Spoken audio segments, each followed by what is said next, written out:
Hello future doctors. तो आज हम द्रव्य गुण पार्ट 2 में मंजिष्ठा प्लांट के बारे में पढ़ेंगे। तो सबसे पहले इसका बोटेनिकल नेम देखते हैं। इसका बोटेनिकल नेम है rubia cordifolia. Rubia cordifolia, family इसकी रूबेसी। अब इसको याद कैसे रखें तो उसके लिए हम ट्रिक देखते हैं। तो ट्रिक है इसका, रूबी कार्ड पर मंजिष्ठा लाई। रूबी कार्ड पर मंजिष्ठा लाई, तो रूबी से याद कर लेंगे आप रूबिया और रूबेसी। कार्ड से याद करेंगे कॉर्डिफोलिया। मंजिष्ठा से आपको पता है मंजिष्ठा प्लांट पढ़ रहे हैं तो मंजिष्ठा। तो इस तरह से आप इसका बोटेनिकल नेम और फैमिली आसानी से याद कर पाएंगे। अब इसके गण की बात करते हैं। तो आचार्य चरक ने इसे बिस्घन और ज्वरघन में रखा है। बिस्घन और ज्वरघन में रखा है। सुश्रुत ने इसे पित्त संसमन में रखा है। इसको एक बार ट्रिक से समझते हैं। तो ट्रिक है इसका, मंजिष्ठा ने पित्त से विष और ज्वर हरा। मंजिष्ठा ने पित्त से विष और ज्वर हरा। मंजिष्ठा से आपको पता है मंजिष्ठा प्लांट पढ़ रहे हैं तो मंजिष्ठा याद रखेंगे। पित्त से आप पित्त संसमन याद रखेंगे, विष से आप विषघन याद रखेंगे और ज्वर से ज्वरघन याद रखेंगे।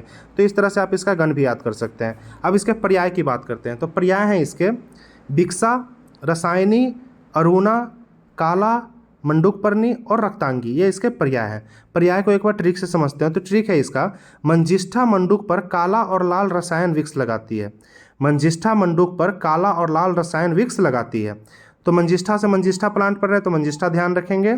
मंडूक से आप मंडूकपर्णी याद रखेंगे। काला से आप काला याद कर लेंगे। लाल से आप रक्तांगी याद रखेंगे। रसायन से रसायनी याद रखेंगे और विक्स से विक्सा याद रखेंगे। तो इस तरह से आप इसका पर्याय आसानी से याद कर सकते हैं। अब इसके मॉर्फोलॉजी की बात करते हैं। तो मॉर्फोलॉजी है इसका, यह अनेक शाखा प्रशाखा युक्त आरोहणी लता है। यह क्या है? शाखा प्रशाखा युक्त आरोहणी लता है जो विस्तार से दूर दूर तक फैलती है।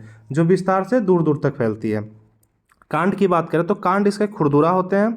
जड़ की ओर कठोर होता है। जड़ के साइड में क्या होता है? कठोर होता है। त्वक की बात करें तो त्वक इसके श्वेत वर्ण के होंगे और अभ्यंतर भाग इसके लाल होते हैं। पत्र की बात करें तो प्रत्येक ग्रंथि पर चार चार के चक्र में, मतलब प्रत्येक ग्रंथि पे क्या होगा? चार चार के चक्र में पत्र लगे होते हैं, जिसमें से दो बड़े होते हैं और पत्र इसके लटवाकार और नुकीले होते हैं। पुष्प की बात करें तो पुष्प इसके श्वेत वर्ण के होंगे और गुच्छे में होंगे। अब इसके फल की बात करते हैं। तो फल इसके काले होते हैं, चने के समान गोला होगा, बैगनी या कृष्ण वर्ण के दो बीज युक्त इसके फल होते हैं।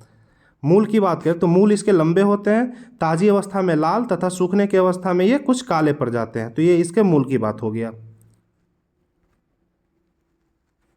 अब आगे इसका गुण कर्म या रस पंचक देखते हैं। तो रस है इसके मधुर, तिक्त और कसाय, ये इसके रस है।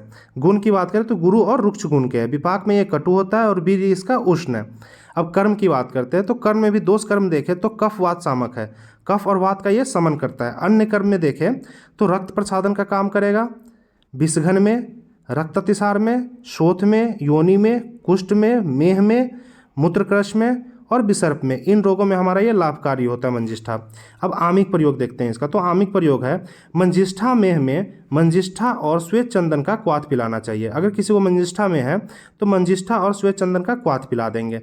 मधु के साथ मंजिष्ठा चूर्ण व्यंग में लगाते हैं। अगर किसी को व्यंग रोग हो रखा है तो मंजिष्ठा चूर्ण को हम क्या करेंगे? मधु के साथ इसको लगा देंगे। अब इसके यूजफुल पार्ट मतलब प्रयोज्य अंग की बात करते हैं। तो इसका मूल हम यूज में लेते हैं। मात्रा की बात करें तो चूर्ण हमें लेना है 1 से 2 ग्राम। विशिष्ट कल्प में देखें तो खदीरारिष्ट, महामंजिष्ठा आदि क्वाथ, ये इसके विशिष्ट योग है, मतलब फॉर्मुलेशन है। अब इसका केमिकल कंपोजिशन की बात करते हैं। तो कलरिंग मैटर है और मिक्सचर ऑफ परप्यूरिन, ये इसके केमिकल कंपोजिशन की बात हो गया। इस तरह से प्लांट होता है, आप देख सकते हैं। और ये इसका मूल है जो कि हम यूज में लेते हैं। इसका चूर्ण यूज में लेते हैं।